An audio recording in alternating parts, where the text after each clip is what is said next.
നമസ്കാരം, ഞാൻ ഡോക്ടർ നിത വർഗീസ്.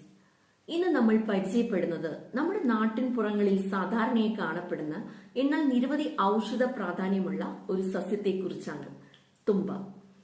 നമ്മുടെ വീടുകളിലും പരിസരങ്ങളിലും അതുപോലെ പറമ്പുകളിലും വഴിയോരങ്ങളിലും ഒക്കെ സുലഭമായി കാണുന്ന, പ്രത്യേകിച്ച് ഓണക്കാലത്ത് സമൃദ്ധിയായി കാണപ്പെടുന്ന തുമ്പപ്പൂ പലർക്കും പരിചിതമാണ്.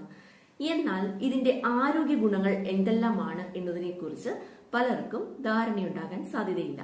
അതുകൊണ്ട് തുമ്പപ്പൂവിന്റെ ആരോഗ്യ ഗുണങ്ങൾ എന്തെല്ലാമാണ് എന്ന് നമുക്ക് നോക്കാം.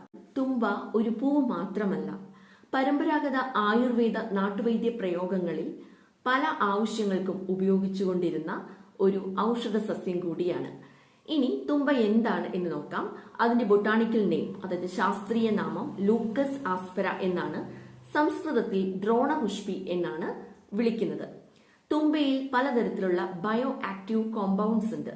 അത് anti inflammatory, anti microbial, anti fungal എന്നീ പ്രോപ്പർട്ടീസ് ഒക്കെ തുമ്പയ്ക്ക് കൊടുക്കുന്നുണ്ട്. അപ്പൊ നമുക്ക് തുമ്പയുടെ ആരോഗ്യ ഗുണങ്ങൾ എന്തെല്ലാം, നമുക്ക് ഏതെല്ലാം രോഗാവസ്ഥകളിൽ തുമ്പപ്പൂ ഉപയോഗിക്കാം എന്നൊക്കെ നമുക്ക് നോക്കാം. ആയുർവേദ ആചാര്യന്മാർ തുമ്പ ഏതെല്ലാം രോഗാവസ്ഥകളിൽ ഉപയോഗിക്കാം എന്ന് വ്യക്തമായിട്ട് പറയുന്നുണ്ട്. നേത്രരോഗം, കഫരോഗം, അതുപോലെ രക്തപിത്തം, വിഷമജ്വരം, കൃമി ഇവയിലൊക്കെ ഉപയോഗിക്കാം എന്ന് പറയുന്നുണ്ട്. ഇനി നമുക്ക് തുമ്പയുടെ പ്രധാന ആരോഗ്യ ഗുണങ്ങൾ എന്തെല്ലാമാണ് എന്ന് നോക്കാം. ഒന്നാമതായിട്ട് മൂക്കെടുപ്പിനും ജലദോഷത്തിനും ഏറ്റവും വളരെ ഫലപ്രദമായിട്ടുള്ള ഒരു മരുന്നായിട്ട് തന്നെ പറയുന്നുണ്ട്.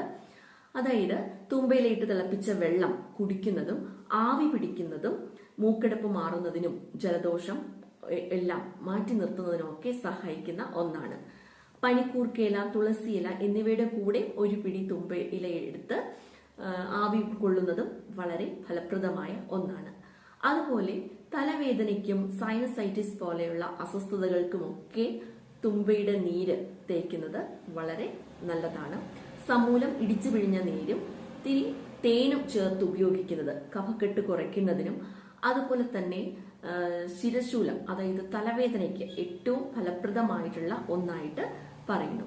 ഇത് ഇടിച്ചു പിഴിഞ്ഞെടുത്ത നീര് തലവേദന കണ്ടീഷൻസിലൊക്കെ ലേപനമായിട്ട് ഉപയോഗിക്കുന്നതിലോ അതുപോലെ തന്നെ സൈനസൈറ്റിസ് കണ്ടീഷനിൽ ദ്രോണപുഷ്പി സ്വരസം നസ്യമായിട്ട് ഉപയോഗിക്കാൻ, അതായത് പഞ്ചകർമ്മ ചികിത്സയിൽ ഒന്നായ നസ്യമായിട്ട് ഉപയോഗിക്കാനും പറയുന്നുണ്ട് ആയുർവേദത്തില്. അപ്പൊ തലവേദന അകറ്റാൻ ഏറ്റവും നല്ലൊരു സഹായിയാണ് തുമ്പ. അതുപോലെ ഉദര സംബന്ധമായ അസുഖങ്ങൾക്കും ദഹന പ്രശ്നങ്ങൾക്കും ഏറ്റവും ഫലപ്രദമായ ഒന്നാണ് തുമ്പ. തുമ്പയിലയിട്ട് തിളപ്പിച്ച വെള്ളം ആഴ്ചയിൽ 2-3 പ്രാവശ്യം കുടിക്കുന്നത് വളരെ ഫലപ്രദമാണ്. അതുപോലെ കുട്ടികൾക്കുണ്ടാകുന്ന വിരശല്യം അല്ലെങ്കിൽ മുതിർന്നവർക്കുണ്ടാകുന്ന ആണെങ്കിലും വിരശല്യത്തിന് ഏറ്റവും നല്ലതാണ്. അതിന് നമ്മൾ ചെയ്യേണ്ടത് തുമ്പപ്പൂ ഒരു പിടിയെടുത്ത് വൃത്തിയുള്ള ഒരു തുണിയിൽ കിഴി കെട്ടി അത് പാലിലിട്ട് തിളപ്പിച്ച് കുടിച്ചാൽ, അത് കുട്ടികൾക്ക് ഒരു 3-4 ദിവസം അടുപ്പിച്ചു കൊടുത്താൽ അവർക്കുണ്ടാകുന്ന വിരശല്യം കുറയ്ക്കാൻ സഹായിക്കും. ആർത്തവ പ്രശ്നങ്ങൾക്കും ഇത് വളരെ ഉപകാരമാണ്.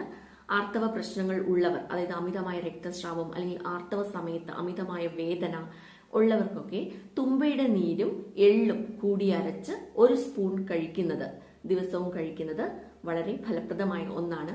പിന്നെ പ്രസവാനന്തരം ഉള്ള വയർ ശുദ്ധി വരുത്തുന്നതിനും വയറ് കുറയ്ക്കുന്നതിനും തുമ്പയുടെ നീര് കഴിക്കുന്നത് വളരെ നല്ലതാണ്. പ്രസവാനന്തര ശേഷമുള്ള കുളിയിൽ, അത് വേര് കുളിക്കുന്നതിന് പകരമായിട്ട് തുമ്പയില ഇട്ട് വെന്ത വെള്ളത്തിൽ കുളിക്കുന്നത് വളരെ നല്ലതാണ്.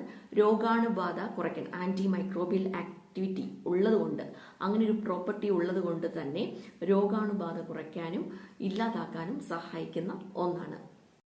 മുഖക്കുരു, കറുത്ത പാടുകൾ ഇവയെല്ലാം ഒഴിവാക്കാൻ സഹായിക്കുന്ന ഒന്നാണ് തുമ്പ. അതുപോലെ നമ്മുടെ ചർമ്മരോഗങ്ങളിൽ ഉണ്ടാകുന്ന ചൊറിച്ചിലും അലർജിക്കുമൊക്കെ ഒരു സഹായകമാണ് തുമ്പയുടെ നീര് പുരട്ടുന്നത്. ഇനി നമുക്ക് തുമ്പ കഷായം എങ്ങനെ വെക്കാം എന്ന് നമുക്ക് നോക്കാം. തുമ്പ സമൂലം എന്ന് വെച്ചാൽ വേരോടുകൂടി ഫുള്ളായിട്ട് എടുത്ത് നന്നായി കഴുകി ചതച്ചതിന് ശേഷം നന്നായിട്ട് വെള്ളത്തിലിട്ട് തിളപ്പിച്ച് വറ്റിച്ചെടുക്കുന്നതാണ് തുമ്പ കഷായം. ഇത് എത്ര അളവിൽ കഴിക്കണം അല്ലെങ്കിൽ എത്ര ദിവസം കഴിക്കണം എന്നുള്ളത് ഒരാളുടെ ആരോഗ്യത്തിനനുസരിച്ചിട്ടാണ്. അതുകൊണ്ട് ഒരു ആയുർവേദ ഡോക്ടറുടെ നിർദ്ദേശപ്രകാരം മാത്രം കഴിക്കാനായിട്ട് ശ്രമിക്കുക. പനിക്കും ചുമയ്ക്കും കഫക്കെട്ടിനുമൊക്കെ വളരെ ഫലപ്രദമായ ഒരു ഔഷധമാണ് ഇത്.